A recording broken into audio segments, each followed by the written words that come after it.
இந்த ஒன்றியத்தை சிறப்பாக செயல்படுத்திய இந்த பார்த்தீங்கன்னா எல்லா வேலையும் சீக்கிரமாக முடிச்சுட்டு ஒரு சந்தோஷமான ஒரு மனநிலையோட எந்த கட்சியும் இல்லாத ஒரு பெரிய விஷயம் என்னன்னா நம்ம கட்சியில் மட்டும் தான் நடக்கும்.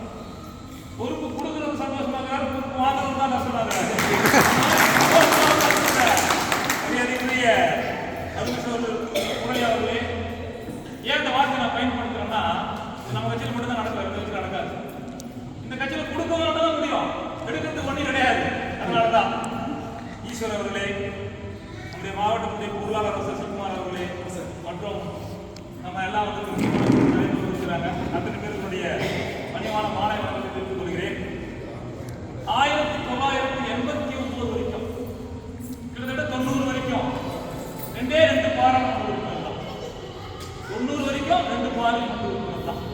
2024 34 வருஷத்துல பாரதிய ஜனதா கட்சி 17 ஆண்டு காலம் இந்த கட்சி இந்த நாட்டில் ஆட்சி இருக்குன்னா பாருங்க. 89 வரைக்கும் 2 எம்பி 17 ஆண்டு காலம் ஆட்சி இருக்கிற அடல் பிஹாரி வாஜ்பாய் 100வது பிறந்த நாள் கொண்டாடணும். அவர் இவங்க நம்மகிட்ட இல்லைனாலே கூட நீங்க அவர் நினைக்கக்கூடிய ஒரு இடத்துல இருக்கிறார். RSS ஆரம்பிச்சு 100 வருஷம் ஆச்சு. இது வரைக்கும் உலகத்துல எந்த ஒரு அமைப்பு 100 ஆண்டு காலம் இருந்ததே இல்லை. 100 ஆண்டு காலம் இருந்த ஒரு அமைப்பு RSS. அதனுடைய ஒரு அரசியல் அமைப்பு தான் பாரதிய ஜனதா கட்சி. ஏன் அடுத்து சொல்றோம்னா இந்த கட்சி ஏதோ மற்ற திமுக, அதிமுக அல்லது காங்கிரஸ் மாதிரி எல்லாம் இல்லை. ஒரு குடும்பத்துக்கான கட்சியும் இல்லை. நான் அழுத்தமா சொல்றேன், இவர் சக்தினா ஒரு குடும்ப கட்சி கிடையாது.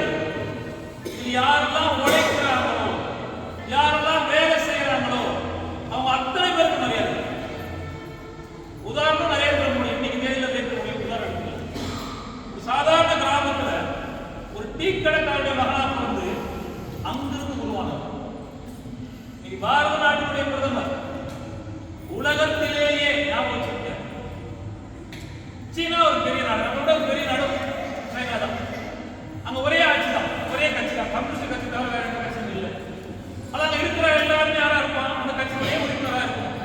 ஆனா அப்படி இருக்கக்கூடிய அந்த நாட்டில் கூட 11 கோடி பேர் தான் உறுப்பினராக இருக்கிறாங்க. ஞாபகம் வச்சுக்க, 11 கோடி